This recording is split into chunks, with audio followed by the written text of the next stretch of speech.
Mesdames et messieurs, bonsoir. Je suis en fait tout à fait ravi de vous retrouver dans cette nouvelle édition, dans votre émission presque quotidienne et directe, votre fenêtre sur les grands événements qui ont émaillé la scène égyptienne dans plusieurs domaines. Aujourd'hui, chers téléspectateurs, nous allons jeter la lumière sur les activités présidentielles qui ont eu lieu aujourd'hui matin, mais aussi sur les messages qui ont été envoyés de la part de l'Égypte à travers des visites très importantes et très, si je puis dire, délicates dans deux régions, la région du Golfe. Le Premier ministre égyptien fait une visite très importante au Qatar. On va bien sûr discuter de ce sujet dans les prochaines minutes, mais aussi l'Égypte a également envoyé un message de soutien, un message de solidarité aux deux pays sinistrés. Il s'agit de la Turquie et de la Syrie, sinistrés à cause de ce séisme dévastateur qui a frappé ces deux pays et qui a quand même fait presque 45 000 morts dans les deux pays. Donc aujourd'hui, nous allons mettre tous ces sujets, toutes les questions concernant ces points sur la table de discussion avec notre invité de marque, monsieur le journaliste Amr Zohri, le grand journaliste égyptien au sein d'Al-Ahram Hebdo. Vous êtes le bienvenu sur NALTV International. Merci beaucoup pour nous rejoindre au studio de NALTV International. Très très rapidement, nous allons commencer donc par les activités présidentielles. Cette fois-ci, on trouve que le président égyptien Abdel Fattah el-Sisi a assisté aujourd'hui au test de candidats accédant à un nombre d'emplois dans les organismes affiliés au ministère de Transport. Les tests sont effectués en coopération avec l'Académie militaire égyptienne pour renforcer les efforts de sélection des meilleurs cadres et compétences parmi les candidats. À cet égard, le président Sisi a affirmé le souci de l'État de suivre les normes scientifiques, techniques, psychologiques et sanitaires les plus élevées pour choisir les meilleurs candidats aux emplois publics, les préparer et les qualifier à tous les niveaux selon les derniers programmes de formation. Ajoutons que les défis auxquels l'Égypte est confrontée nécessitent la préparation des générations des cadres à de hauts niveaux de compétences, ainsi que de tout mettre en œuvre pour réaliser un développement global et des progrès dans tous les domaines par les mains de la jeunesse égyptienne. Donc, monsieur Amr Zohri, c'est pour la première fois qu'on observe la présence et l'assistance d'un président égyptien dans le choix des candidats, dans la présentation de ces candidats, notamment au ministère de Transport. Et c'est comme d'habitude, on trouve toujours cette scène dans le choix des éléments des candidats, dont la présentation ou la candidature des jeunes pour égyptiens, occuper les postes vacants dans les différents postes vacants au niveau du ministère du Transport et d'autres ministères. C'est ça la nouvelle. Pour les autres ministères, exception les ministères militaires ou sécuritaires, le ministère de police, le ministère de la Défense. Donc, comment vous avez observé cette scène? Oui, c'est inédit sur ce plan ce que vous venez d'avancer, mais cela porte met l'accent sans doute sur l'importance et la nécessité d'avoir une jeunesse formée et bien ayant ou accédant au bagage nécessaire pour occuper tous les postes clés pour un avenir assez prospère pour le pays. Et à tous les niveaux, ainsi ce pas vers l'ingénierie civile ou vers les autres domaines que d'autres militaires, met ce plan d'importance donné en évidence et en clarté, que ça devrait être une priorité pour l'ensemble du pays à tous les niveaux. Donc c'est comme sur le modèle du développement chinois par exemple, dès que la sagesse, la compétence et tout arrive aux éléments dans le cadre structurel de la société le plus inférieur possible.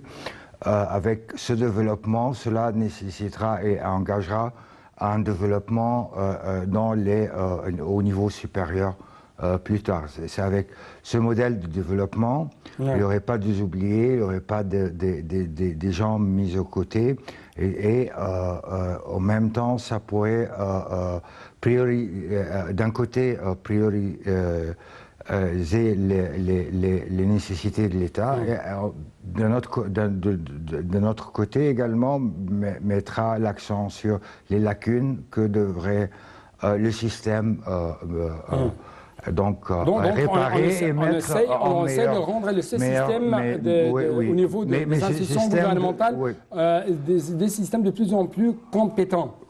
La compétitivité sans doute est un axe compétence. Oui, sans doute pour avoir les compétences nécessaires des candidats pour avoir un modèle économique compétitif avec les autres modèles des autres pays de la région ou du monde. Cela se reflètera sans doute sur la production. La production serait d'une meilleure qualité, et cela ça va se refléter au niveau intérieur de la consommation intérieure économique de la société, ou au niveau de l'exportation des produits égyptiens. Donc à tous les niveaux, pas uniquement mais sans doute à l'instar du président de la République, mais cela inviterait tous les ministres, tous les dirigeants des postes clés de la hiérarchie et de la bureaucratie égyptienne de faire de leur mieux, d'appliquer ce système partout dans leur département. Ainsi, tout le pays pourrait se mettre synchronisé pour accélérer les pas pour arriver à un modèle digne de l'Égypte sur le plan de l'Égypte de 2030. Sur le plan extérieur, également le président égyptien Abdel Fattah el-Sisi a discuté avec le Premier ministre malaisien Anwar Ibrahim des moyens de soutenir la coopération commune dans le cadre des rapports historiques unissant les deux pays. Lors d'un appel vidéo reçu par le président Sisi, le Premier ministre malaisien discutait de la coopération dans les domaines culturels, touristiques, éducatifs, des échanges commerciaux et de la hausse des investissements communs dans les secteurs d'énergie, des communications et des TIC et de l'industrie automobile, en plus de la complémentarité économique et du développement global. L'entretien a porté sur les questions régionales et internationales d'intérêt commun, les moyens d'instaurer la paix et la stabilité au Moyen-Orient et au niveau international au vu des grands défis auxquels le monde est confronté. La coordination commune envers diverses questions dans la lutte contre le terrorisme et l'extrémisme y ont fait l'objet de discussions. Pour sa part, le Premier ministre malaisien a fait l'éloge du rôle important de l'Égypte et d'Al-Azhar et des institutions islamiques modérées dans ce contexte. Le ministre égyptien des Affaires étrangères effectue ça sera donc encore une fois le Premier ministre malaisien a fait l'éloge du rôle important de l'Égypte, d'Al-Azhar et des institutions islamiques modérées dans ce contexte. Donc, comment vous avez justement fait de remarques concernant ce sujet, concernant ces discussions avec, donc le gouvernement malais est très important dans le sens où l'idée de diversifier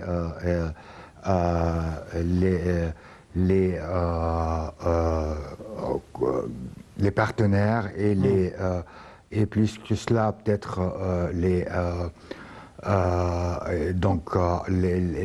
relations bilatérales avec des pays qui tiennent pas mal de points en commun avec une désorientation assez différente mais pourrait être complémentaire à celle de l'Égypte, avec une lecture plutôt maritime de l'Égypte qui est dotée de deux mers et avec un accès à l'océan Indien également, pour un rapprochement au niveau industriel, économique avec des pays comme la Malaisie ou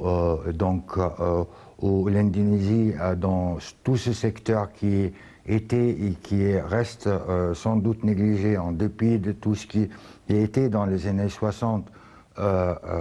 Si on devrait parler plus tard de ce qui était la force douce de l'Égypte au niveau de l'influence des années 60 avec la conférence de Bandung et avec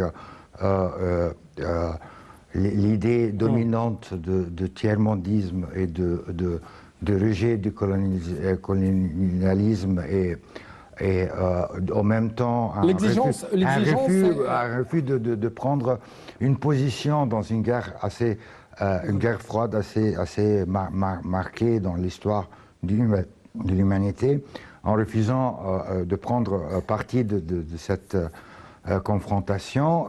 L'Égypte, avec d'autres pays en Asie, notamment en Afrique et en Amérique latine, ont eu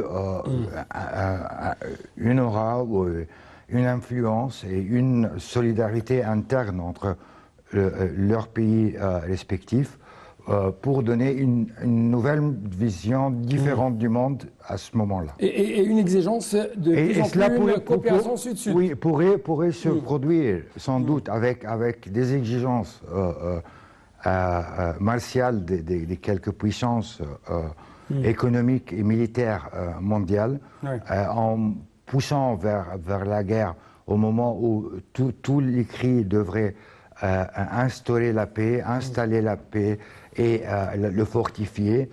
Nous devons mettre en tête ce que vous avez souligné, ces cris ou ces appels plutôt pour instaurer la paix, que ce soit sur la scène régionale ou internationale. Sans doute. Et l'exigence qu'impose actuellement la situation sur la scène internationale, ce choc entre les grandes puissances, exigence de comment de faire plus de dynamisme dans les relations sud-sud. Justement, permettez-moi de vous présenter avec nos chers téléspectateurs un reportage concernant le ministre égyptien des Affaires étrangères qui a débuté aujourd'hui une visite en Syrie qui sera suivie, qui a été suivie de la Turquie pour transmettre un message de solidarité de l'Égypte avec les deux pays et leurs deux peuples frères suite à la catastrophe du tremblement de terre de 6 février qui a causé de lourdes pertes. Plus tôt dans la journée, le président Abdel Fattah al-Sisi avait eu un appel téléphonique avec son homologue syrien exprimant la solidarité de l'Égypte avec le peuple syrien frère. Donc, Salih Hamed et plus d'informations.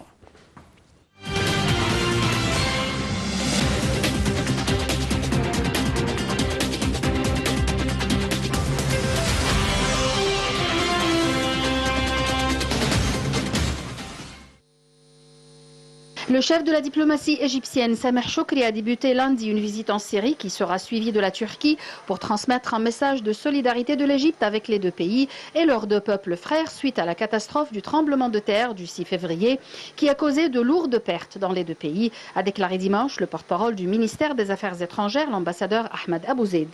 Un rapprochement inédit que le Caire veut pour l'instant placer dans le cadre du soutien humanitaire. Le Caire a en effet dépêché une aide humanitaire à plusieurs étapes, d'abord à travers des avions militaires et des équipes de secours, avant d'envoyer la semaine dernière un navire militaire chargé d'aide. L'Égypte avait jusqu'à présent envoyé 1500 tonnes d'aide humanitaire. Nous continuerons à fournir toute l'aide humanitaire que nous pourrons, a déclaré M. Choukri. M. Choukri a souligné la pleine disposition de l'Égypte à aider les personnes sinistrées dans les deux pays, affirmant que l'Égypte, gouvernement et peuple, ne tarde jamais à soutenir ses frères. M. Choukri a affirmé lundi le soutien de l'Égypte, gouvernement et peuple aux Syriens face à l'épreuve du séisme dévastateur et ont coûté la vie à des milliers de personnes.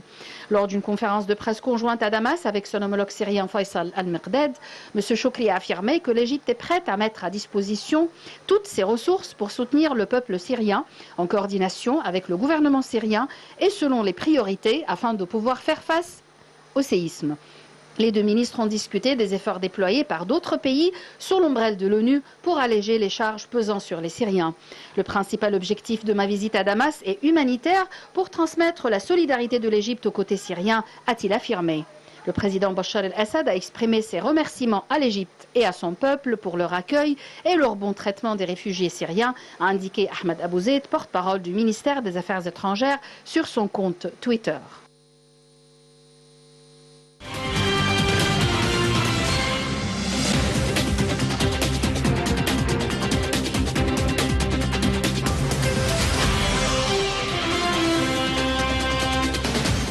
Donc, le principal objectif de la visite de notre ministre égyptien des Affaires étrangères à Damas, selon lui, est humanitaire avant tout pour transmettre la solidarité de l'Égypte aux côtés syriens et c'est la même chose aux côtés turcs.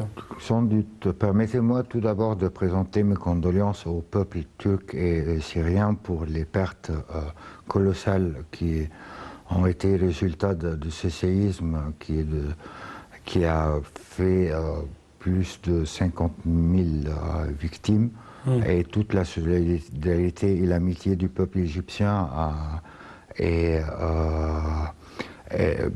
sans doute, on espère que ce serait la dernière catastrophe humanitaire de cette ampleur qui pourrait frapper nos peuples. Et cela devrait mettre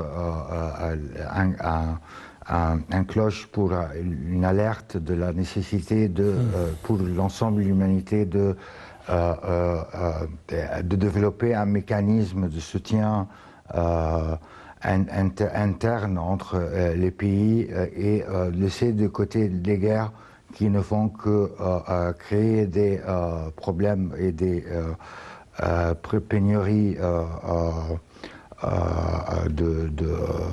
de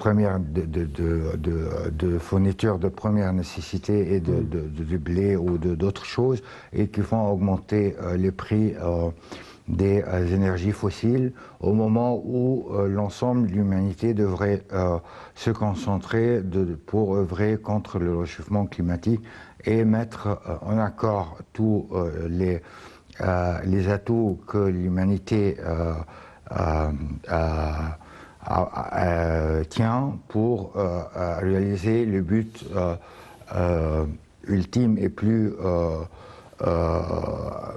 bénéfique pour l'ensemble de l'humanité de préparer un monde plus un monde sans guerre, un monde sans crise, sans problème. Crise pour les générations futures. Donc cela, c'est un objectif et un devoir de l'ensemble de l'humanité. Et ce genre de catastrophe naturelle présente une opportunité d'accentuer la solidarité et le rapprochement entre les peuples, entre les gouvernements, au même moment de pousser les peuples belligérants ou qui poussent en fournissant des matériels militaires ou des bombes, etc., à changer complètement de logistique ou de direction pour œuvrer pour la paix de l'ensemble de l'humanité. Je dois jeter plus de lumière sur la réaction syrienne concernant les aides envoyées par l'Égypte. Par exemple, le président syrien Bachar al-Assad. Ce drame a sans doute réveillé l'ensemble du monde arabe et l'ensemble du monde pour une aide d'urgence pour la Syrie et la Turquie. Et cela, dans cette visite qui compte être, ou qui est la première depuis toute la guerre civile qui s'est passée en Syrie, et avec l'accent sur la priorité pour au niveau Je viens pour de tels points, mais permettez-moi tout d'abord, le président syrien Bachar al-Assad a exprimé sa profonde reconnaissance pour l'appel téléphonique effectué par le président Abdel Fattah al-Sisi à la suite du séisme qui a frappé le pays. Assad a fait lundi sa déclaration après avoir accueilli le ministre des Affaires étrangères Sameh Shoukry qui est en visite en Syrie. Le président syrien a valorisé beaucoup les sentiments fraternels qu'il a observés lors de l'appel téléphonique avec monsieur le président Abdel Fattah al-Sisi. C'est ce qu'a indiqué en fait Ahmad Abou Zeid, le porte-parole du ministère des Affaires étrangères de l'Égypte sur son compte Twitter. Donc, encore une fois, on trouve que au niveau des ministres syriens des Affaires étrangères, on trouve que l'Égypte a joué, selon lui, un rôle majeur dans l'aide de Damas pour faire face aux répercussions du récent séisme. Donc, permettez-moi de présenter quand même cette nouvelle avant de vous donner plus d'espace pour faire des commentaires. Le ministre syrien des Affaires étrangères, Faisal al-Maqdad, a affirmé lundi que la direction égyptienne avait joué un rôle majeur en aidant Damas à faire face aux conséquences catastrophiques du récent tremblement de terre, ajoutant que l'aide égyptienne reflétait la solidarité du peuple égyptien avec son frère syrien. Monsieur Al-Merdad a déclaré lors d'une conférence de presse conjointe avec le ministre égyptien des Affaires étrangères, Sameh Choukri, à Damas, bien sûr, je cite, lorsque le ministre des Affaires étrangères de la République arabe d'Égypte se rend à Damas, il visite sa maison, sa famille et son pays. Nous ne pouvons pas ignorer en ces moments l'accueil du peuple égyptien, des dirigeants égyptiens envers les citoyens syriens qui ont dû quitter leur pays. Fin de citation de M. Al-Merdad. Donc, il y avait d'autres, si je peux dire, d'autres points à souligner, mais permettez-moi de vous donner le micro pour faire des commentaires concernant de telles scènes. Et de telles déclarations. Sans doute, c'est pas de nouveau de dire que les réfugiés syriens au Caire ou en Égypte ne sont pas dans un autre pays, ils sont chez eux, dans leur pays, l'Égypte, qui a détenu et détiendrait toujours des relations spéciales et uniques avec le peuple syrien et l'ensemble de cette région. Donc c'est une continuité culturelle qui devrait être valorisée à ce moment-là, parce qu'elle est valorisée sans le dire, et puisqu'elle est innée dans les deux peuples arabes, frères et amis, une amitié assez longue dans l'histoire. Je voulais, avant que... J'aimerais vous poser une question. L'Égypte, tout au long de son histoire, et quand même tout au long de ces dernières décennies, l'Égypte a essayé d'accueillir tous les réfugiés, que ce soit au niveau continental africain, que ce soit au niveau arabe. Et en même temps, encore une fois, l'Égypte essaie toujours de faire une sorte de stabilisation au niveau régional, que ce soit africain. Et après, avec le temps, beaucoup de dossiers qui sont activés et sont dévoilés avec le temps, qui ont permis de bien noter que la guerre n'amènera, sans discussion ou dialogue, n'amènerait les peuples en conflit à nulle part, et le seul moyen est de se mettre d'accord pour réaliser soit les élections au niveau, par exemple, du peuple libyen, ou soit un accord de consensus et compromis, comme c'est dans le cas du peuple syrien. Et quand même, si je peux dire, l'Égypte essaie toujours, ou l'Égypte est toujours prête à toute lueur de paix au sein régional, quand même, au sein international. Et le moment, avec le développement des hostilités au nord entre l'Ukraine et la Russie, a mis cette orientation de paix et de stabilité pour orientation pour pacifier la région. Elle l'a mis en priorité.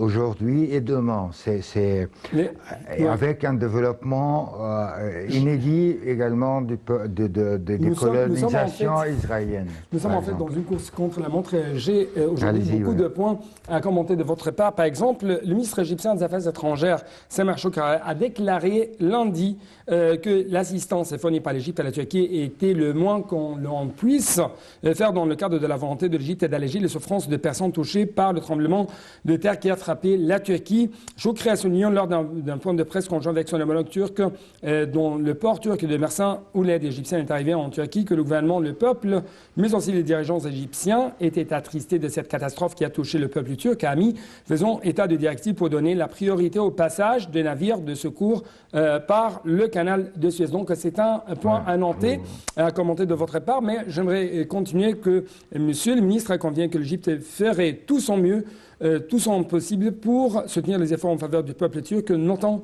que l'Égypte poursuivra son soutien et facilitera l'aide destinée à la Turquie en lui accordant un passage prioritaire dans le canal de Suez, partant de relations fortes entre les deux peuples égyptiens et turcs. Le ministre a également examiné les priorités requises par la Turquie en matière d'aide, soulignant que l'Égypte s'efforcera de fournir tout ce qu'elle peut, que ce soit à travers le gouvernement égyptien, le Croissant Rouge ou les autres institutions. D'autre part, on trouve que Choukri, monsieur le ministre égyptien des Affaires étrangères, son homologue turc, reçoivent, comme vous assistez actuellement à l'écran, la 6e cargaison d'aide égyptienne dans le port de Mersin. À cet égard, le ministre des Affaires étrangères, Sameh Choukri, a fait bien sûr des déclarations très importantes, mais j'aimerais quand même dire que le ministre turc des Affaires étrangères, Mevlut Cavusoglu, a remercié l'Égypte, notant que son pays prendrait des mesures concrètes pour élever ses relations égypto-turques à des niveaux supérieurs. Il a noté qu'il y avait eu récemment des contacts entre le président turc Recep Tayyip Erdogan et le président Abdel Fattah Sisi, qualifiant les pourparlers entre les deux parties de fructueux. Le ministre turc des Affaires étrangères a déclaré qu'il y avait une froideur dans les relations entre les deux pays, mais l'Égypte est un pays important pour le monde arabe, le Moyen-Orient, la Palestine, le monde. Le ministre turc des Affaires étrangères a ajouté que lors de cette conférence de presse, je cite, la présence de Sameh Choukri a une signification importante et selon ses propres termes, je lui adresse tous mes remerciements et ma gratitude pour cette visite. Votre commentaire? Oui, sans doute c'est important cette visite parce que également elle est assez inédite puisque les relations égypto-turques ont eu des instabilités politiques pendant des années. Donc cela vient dans ce cadre qui priorise donc l'aide humanitaire et donc donne, comme cela a été fait, une priorité, par exemple, pour les navires d'aide humanitaire au passage pour aller au port turc et syrien. Cela, donc, c'est un cadre de coopération nouveau, mais sans doute le modèle qui devrait être présent entre nos pays, donc de solidarité, devrait refléter une véritable fraternité qui ne se résumerait pas à l'actualité, qui devrait dépasser cela. Il devrait continuer pour une continuité dans le développement bilatéral et multilatéral de la région. Ouais. Monsieur le ministre des Affaires étrangères de la Turquie a dit qu'il y aura une nouvelle page de relations avec l'Égypte et quand même vous avez vu cette reconnaissance qui a été faite par lui-même. Sans doute, il y a beaucoup d'autres dossiers qui sont de priorité également. Il y a le dossier de l'import du blé par les ports en conflit, soit en Ukraine, soit en Russie, que la Russie, dans 2 semaines, menace de ne pas renouveler cet accord qui impliquait une observation turque de ce transport. Donc cela également arrive dans le cadre de l'augmentation du débit de la guerre.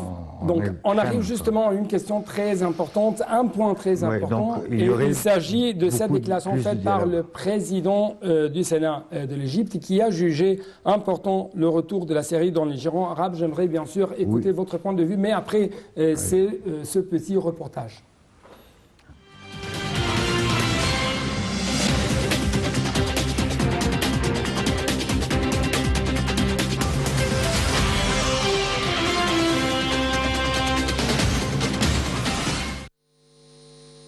À son atterrissage à l'aéroport de Damas, aux côtés de ses homologues arabes venant de Bagdad, le président du Conseil égyptien des députés, Hanafi Gebeli, a affirmé que la Syrie retournera à la Ligue arabe sans donner davantage de détails. La Syrie avait perdu son siège à la Ligue arabe après le déclenchement des manifestations contre le régime de Assad en 2011. La visite vise à montrer la solidarité avec le peuple syrien et exprimer le soutien après le tremblement de terre mortel qui a frappé le pays, a encore affirmé M. Gebeli. La Syrie était l'un des 6 membres fondateurs de la Ligue arabe en 1945. Les présidents des parlements égyptiens, irakiens, émiratis, jordaniens, palestiniens et libyens, ainsi que les chefs de délégations parlementaires venus de Oman et du Liban, ont été reçus dimanche par le président syrien Bachar el-Assad à Damas, dans le cadre d'un événement sans précédent depuis 12 ans. Les législateurs de haut niveau ont atterri et ont été officiellement reçus par le président de l'Assemblée du peuple de Syrie, Hamouda Sabbar. Lors de leur réunion, ils ont souligné le fait que la Syrie était au cœur de toute action arabe commune pour faire face aux défis et crises actuelles. Les appels à réintégrer la Syrie dans la Ligue arabe sont à nouveau renouvelés après sa suspension de la Ligue en 2011 au début du conflit parrainé par l'étranger dans le pays. Pour sa part, le président de la Chambre des représentants égyptienne, Hanaf El-Gebeli, a déclaré « Nous sommes ici à Damas pour montrer notre soutien à la nation syrienne et démontrer notre solidarité à la suite du tremblement de terre dévastateur. » Fin de citation. Samedi, le président du Conseil des représentants irakiens, Mohamed Al-Halboussi, a appelé tous les pays arabes, tant au niveau parlementaire qu'au niveau des États, à adopter une décision finale sur le retour de la Syrie au sein de la Ligue arabe. Il a exhorté les États arabes à aider la Syrie à jouer efficacement son rôle arabe, régional et international, à travailler avec diligence pour la stabilité du pays et la reconstruction des infrastructures gravement endommagées. Al-Halboussi a également souligné que la Syrie est confrontée à une situation difficile à la suite du tremblement de terre dévastateur qui a fait des milliers de morts et causé de graves dommages aux biens publics et privés. Nous devons tous assumer nos responsabilités et aider la Syrie à surmonter les répercussions de la crise, a-t-il affirmé. Pour sa part, le ministre jordanien des Affaires étrangères et des expatriés, Ayman Safadi, a qualifié de nécessaire le retour de la Syrie dans la Ligue arabe.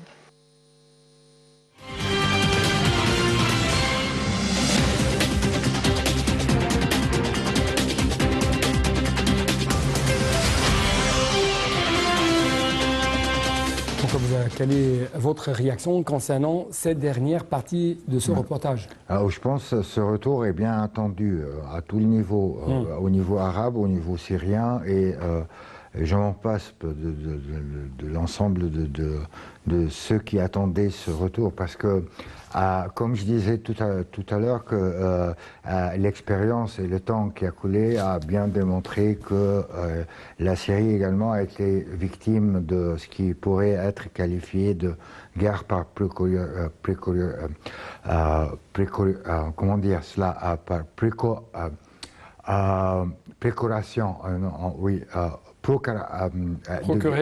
procuration, une guerre par procuration.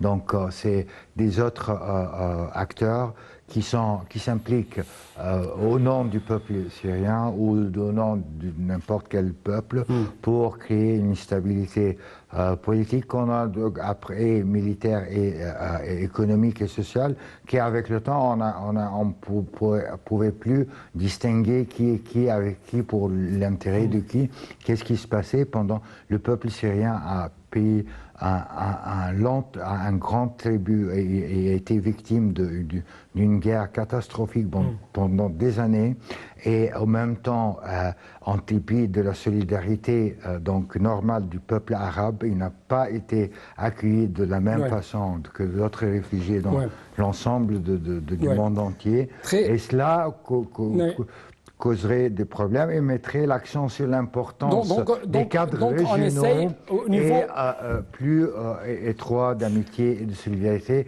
où on partage des langues et des cultures communes. Tournez donc la page des tensions, des conflits, en même temps, de froide dans les relations bilatérales avec...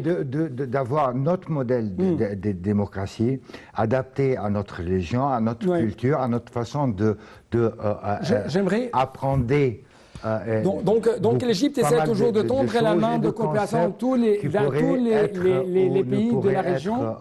Très rapidement, parce que nous avons un autre significatif de leur nomination. Nous avons un autre reportage très intéressant concernant la visite qu'effectue Monsieur le Premier ministre égyptien, Dr Moussa Madbouli, à Doha. Les différentes dimensions de cette visite seront contenues dans ce reportage de Salih Ahmed et Yara Choucha.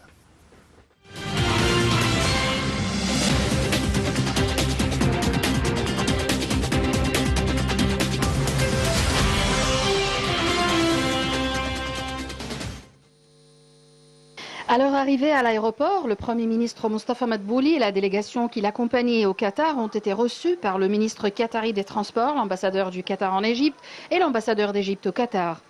Monsieur Madbouli est accompagné d'une délégation de haut niveau qui comprend les ministres du Plan et du Développement économique, de la Santé, des Finances et du Commerce et de l'Industrie, ainsi que le chef de la zone économique du canal de Suez, le président de l'Autorité générale de l'investissement et des zones franches et des représentants d'un certain nombre d'autorités concernées. Une réception officielle a été offerte au Premier ministre lundi à son arrivée au cabinet royal du Qatar, où il a été accueilli par le Premier ministre et ministre de l'Intérieur, Khaled Ben Khalifa Ben Abdelaziz El Thani.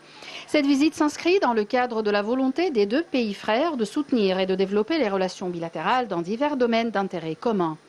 Lors de la visite, les pourparlers d'envergure ont été effectués par les responsables des deux pays et des mémorandums d'entente ont été signés pour renforcer la coopération bilatérale.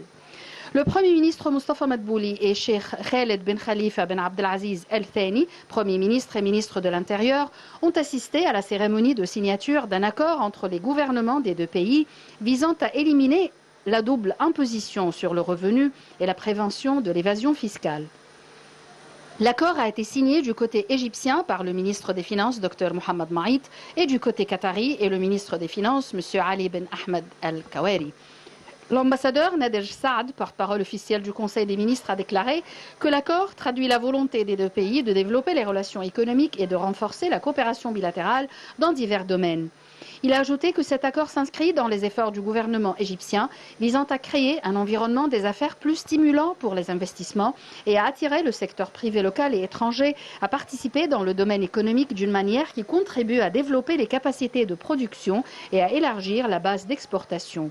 L'accord comprenait des dispositions détaillées sur les contrôles et les conditions d'imposition des deux pays afin d'éviter la double imposition en ce qui concerne les impôts sur les revenus des fonds immobiliers, les bénéfices des entreprises, les activités de transport maritime et aérien international, ainsi que les services personnels indépendants et non indépendants. L'accord précisait aussi les règles nécessaires pour garantir la non-double imposition et prévenir la fraude ou l'évasion fiscale. Il a également été souligné que l'autorité compétente des deux pays se coordonnerait pleinement pour atteindre les objectifs de cet accord.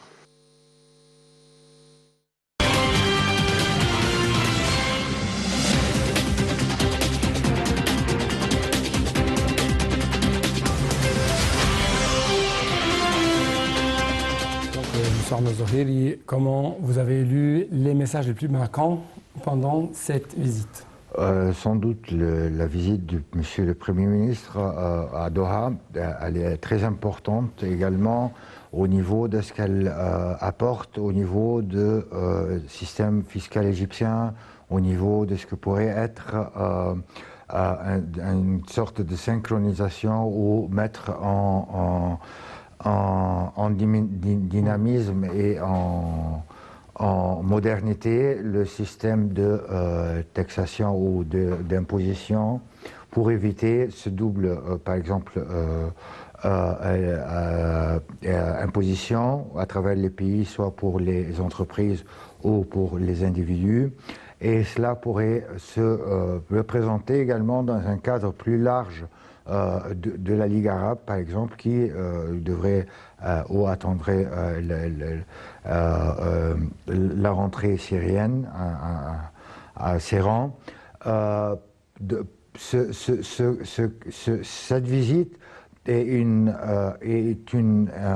commission, sans doute, pour être un modèle à suivre pour les autres pays. Parce que les points qui ont été révélés par les missions qui ont examiné le cadre juridique d'imposition dans les deux pays, et pour trouver cette solution ou ce résultat qui évitera ce genre de double peine, si on pourrait le dire, pourrait être également valable pour l'ensemble du pays du Golfe, par exemple, si les structures juridiques sont plus ou moins pareilles d'un pays à un autre. Donc c'est un pas en avant pour marquer le dynamisme du gouvernement égyptien, et également le rôle de la diplomatie égyptienne.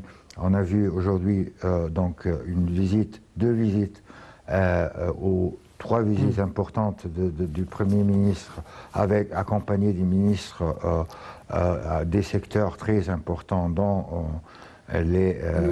l'industrie et entre autres les finances. J'ai une question. Oui, également le ministre des Affaires étrangères pour représenter l'aide et le soutien et la solidarité au peuple. J'ai une question. À quel point vous trouvez que l'Égypte est devenue de plus en plus attractive au niveau des investissements étrangers, notamment au niveau des investissements arabes, spécialement qataris? Oui. Je parle de ça après ce témoignage de la part de l'émir du Koweït, Cheikh Tamim Ben Hamad Al Thani, qui a dit, du Qatar, je cite, du Qatar bien sûr, qui a dit, le Qatar tient, je cite, le Qatar tient à renforcer les relations économiques et à augmenter le volume des investissements qataris en Égypte. Selon lui également, l'économie égyptienne a bien avancé au cours des dernières années et l'Égypte fait des progrès dans plusieurs secteurs, mais la pandémie du coronavirus puis la crise russo-ukrainienne ont influé sur l'Égypte et sur tous les pays du monde. L'émir du Qatar a loué le développement que connaissent les relations bilatérales. Rappelons que la participation du président Abdel Fattah al-Sisi à la cérémonie d'ouverture de la Coupe du monde de football était considérée comme un message important qui affirme le développement que connaissent les relations égypto-qataries. Il a remercié également les Égyptiens travaillant au Qatar pour leurs efforts, leur rôle positif tangible sur le terrain. Donc, des très excellents messages qui ont été affichés par l'émir du Qatar. Sans doute. Et on pourrait dire même, par extension, qu'aujourd'hui, l'Égypte a ouvert 3 nouvelles pages pour sa diplomatie avec 3 pays clés et frères en même temps avec lesquels on partage une longue histoire. Donc, sans doute, les relations avec le Qatar n'étaient pas au beau fixe à un moment donné de l'histoire, mais à l'occasion de l'organisation de la Coupe du Monde qui a reçu la visite des plus nombreux présidents des chefs du gouvernement et des pays, le cadre de coopération bilatérale et régionale internationale s'est amélioré. Une nouvelle lecture pour cette relation bilatérale avec le Qatar s'est ouverte avec un oubli de tout ce qui a nuit à cette relation dans le temps. Et pas très loin, mais dans ce temps-là, pour ouvrir de nouvelles perspectives de coopération, de nouvelles lecture du monde à partager concernant la communauté égyptienne au Qatar a été saluée par l'émir. Sans doute. Et également, la même chose tout à fait en ce qui concerne la Turquie et la Syrie. C'est exactement pareil. Au niveau, il y a sans doute des accords et des convergences dans pas mal de dossiers au niveau des 3 pays, mais il y a également quelques divergences concernant pas mal de dossiers également, soit au nord, au sud, à l'est ou à l'ouest, qui pourraient... donc c'est de nouvelles pages qui s'ouvrent et aujourd'hui on devrait accumuler et écrire dans ces nouvelles pages des messages et des pages nouvelles qui pourraient améliorer la vie des générations futures. En fait, M. Al-Zouheri, aujourd'hui, c'était une très belle journée pour l'Égypte, pour la diplomatie égyptienne, pour l'État égyptien, qui a essayé de déployer beaucoup d'efforts dans plusieurs domaines, sur plusieurs scènes, que ce soit humanitaire, diplomatique, économique, politique bien sûr. Tout ça mène aux intérêts des pays de la région et mène à cette politique égyptienne suivie, c'est la stabilisation régionale et comment on essaie d'éliminer tout conflit et tout crise, toute guerre qui peut frapper cette stabilité régionale. Avec merci beaucoup. Une sorte de force douce, si vous voulez. Oui. Les forces conflit, des fois. Donc, merci beaucoup pour votre éclaircissement, pour votre présence au studio de l'Alternative internationale. Et donc, malheureusement, je n'ai plus de temps pour donner M. Amr Zouheri, le grand journaliste au sein de l'Ahram Hebdo, plus d'espace pour parler avec plus d'approfondissement de ces sujets. Mais en tout cas, nous arrivons à la fin de cette édition. C'est pourquoi permettez-moi de vous remercier infiniment pour votre attention. À la prochaine.